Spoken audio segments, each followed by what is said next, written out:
আগে ঘুরে নিন তারপরে মাছের ছবি।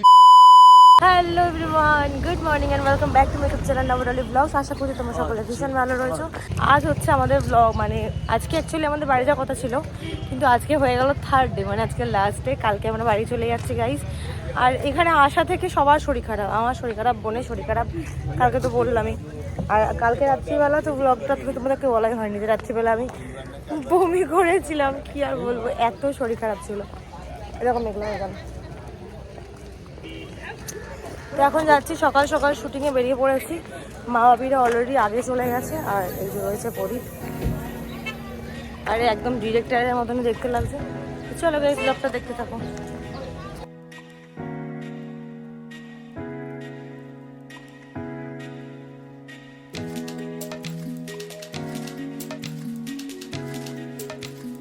আকাশটা খুব সুন্দর দেখতে লাগছিল, আমি সেটাই সবাইকে ডেকে ডেকে দেখাচ্ছিলাম যে ভিডিওতে এত সুন্দর লাগছিল আকাশটা দেখতে, বলার মতন নয়।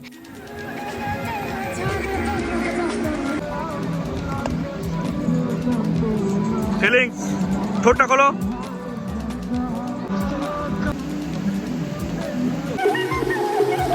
সো গাইজ, দেখলে আমরা কিভাবে শ্যুট করছিলাম। তো যাই হোক, ওদিকে শ্যুটটা শেষ করে চলে এসেছিলাম জঙ্গলের দিকে। আর এখানে এসে দেখি অনেক লজ্জাবতী গাছ, আর লজ্জাবতী গাছ আমার খুব ভালো লাগে, মানে খুব কিউট বলে মনে হয়। দেখতে পাচ্ছ আমরা হাত দিচ্ছি, ওখান থেকে অনেক বীজও নিয়ে এসেছিলাম। আমরা যে জায়গা থেকে শুটিং করতে এসেছিলাম, জায়গাটা খুব সুন্দর লাগছে, কিন্তু আমার শরীরটা খুব খারাপ হয়ে গেছে, মানে বারবার গা গোলাচ্ছে এরকম বলতে হয়। এদিকে লোকেশনটা দেখো।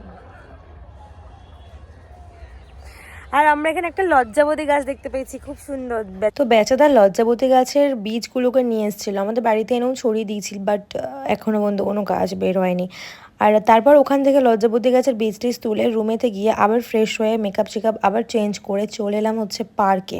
সামনেই পার্কটা ছিল, আর পার্কটা কিন্তু খুব সুন্দর ছিল। পার্কটার নাম হচ্ছে অমরাবতী পার্ক। আর আমরা ওখানে গিয়ে একটা অঘটন ঘটেছিল, সেটা আমি তোমাদের সাথে শেয়ার করবো না। A few hours later. তারপর ওখান থেকে বাড়ি এসে, মানে রুমে এসে ফ্রেশ ট্রেশ হয়ে আবার মেকআপ চেঞ্জ করে চলে গেছিলাম হচ্ছে মোহনাতে। দেখতে পাচ্ছ, মানে আজকে আমি ঘন ঘন মেকআপ চেঞ্জ করছি, কারণ আমাদের তো ভিডিওটা শেষ করতে হবে, তাই না? আর এখানে গাড়ি আর কি আমাদের ঠিকঠাক করা হলো, গাড়ি মা বাপি কথাবার্তা বলে ঠিকঠাক করা ছিল। আর আমরা এখান দিয়ে যাচ্ছিলাম সমুদ্রের পাড় দিয়ে, একদম মোহনা চলে গেলাম, দেখতে পাচ্ছ। আর মোহনাতে গিয়ে এত সুন্দর লোকেশন, জাস্ট ওয়াও। ওখানে মানে বড় বড় পাথর, একদিকে মানে গঙ্গার মতন আর একদিকে সমুদ্রের ঢেউ, খুব সুন্দর দেখতে লাগছিল। আর এদিকে দেখতে পাচ্ছ কাঁকড়াগুলো, কি কিউট কিউট কাঁকড়া, আর অনেক মাছও ছিল। বাট এখানে একটা জিনিস আমি অবাক হয়ে যাই, যে এই শুকনো মাছ কে খায় আমি তো বুঝতে পারি না। মানে শুটকি মাছ যাকে বলে, একদম শুকনো মাছ, মানে কিছু নেই। আমি তো খেতেই পারবো না এই সমস্ত খাবার। গাইজ, আমরা এখন মরুভূমির দেশে এসেছি, আর এর কাজ সারাদিন শুধু মোবাইল ঘাঁটা, নির্লজ্জের মতো মোবাইল ঘাঁটতে চায় না আইফোন, এই দূর সরি। তোমরা এই শুটিংয়ের ভিডিওটা দেখতে পেয়ে যাবে, ডেসক্রিপশন বক্সে আমি লিঙ্ক দিয়ে দিয়েছি। মানে এত সুন্দর গানটা ভিডিও হয়েছে, তোমরা কিন্তু অবশ্যই প্লিজ দেখে এসো। মানে যারা যারা আমরা ব্লগ দেখো তারা তারা কিন্তু অবশ্যই দেখো।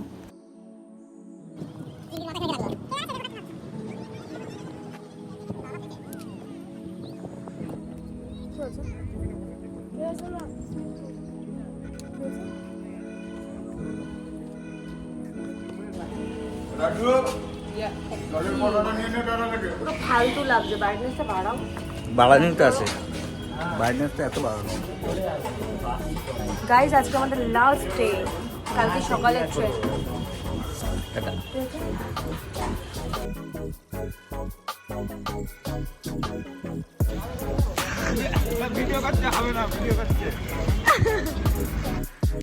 ওরা তিনজন মিলে কিছু একটা প্ল্যান করছিল, কিন্তু আমি ওদের প্ল্যান কিছুতেই সাকসেস হতে দিইনি। যে তোমরা যা কিছু করবে মা বাপে গিয়ে আমি বলে দেবো, যে আমি ওর জন্য ভিডিওটা একদম অন করে রেখেছিলাম গাইজ। তো তারপর চলে গেলাম ফুচকা খেতে। আর সত্যি বলছি, দীঘাতে লাস্ট ডে আজকে, তো সেই কারণে ফুচকাটা তো খেতেই হবে। ওখানকার ফুচকাটা আমার ভীষণ ভালো লেগেছিলো, তো আমি দেখতে পাচ্ছি ফুচকা খেয়ে নিলাম। আর লাস্ট ডে মানে একটু মনটা খারাপও হচ্ছিলো, যে পরের দিন এই সময় আর ওই সময়টা আর কি আর সমুদ্রের ধারে গিয়ে বসতে পারবো না। সব থেকে মেন যেটা আমাদের ফিলিংস ভালো লেগেছে, সেটা হচ্ছে সমুদ্রের ধারে গিয়ে সন্ধেবেলা করে বসা। মানে এই ফিলিংসটা, যেটা আমাদের এখানে তো আর পসিবল না।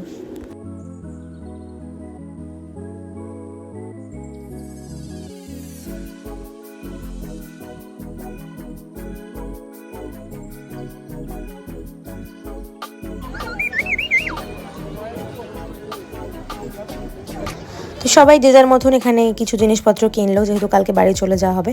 তো যাই হোক গাইজ, ভিডিওটা এখানে শেষ করবো, আবার দেখা হচ্ছে তোমার সাথে কাল। টাটা, সবাই ভালো থেকো, সুস্থ থেকো।